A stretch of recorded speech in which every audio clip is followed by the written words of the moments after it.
Přátelé, v celé historii fotbalu máme 4 české legendy, které dokázaly vyhrát nejprestižnější klubovou trofej. Je to Milan Baroš, Vláďa Šmicer, Marek Jankulovský a Petr Čech.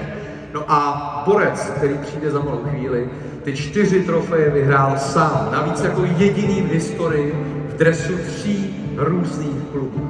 Poprvé to bylo v dresu Ajaxu, když mu bylo čerstvých 19. O 3 roky později už zářil v dresu Realu Madrid, zvedl tu trofej podruhé a pak dvakrát v dresu AC Milan v letech 2003 a 2007. Ve druhém případě to bylo po boku Marka Jankulovského. Dámy a pánové, prosím přivítejme speciálního hosta dnešního večera. Přichází pan Clarence Seedorf!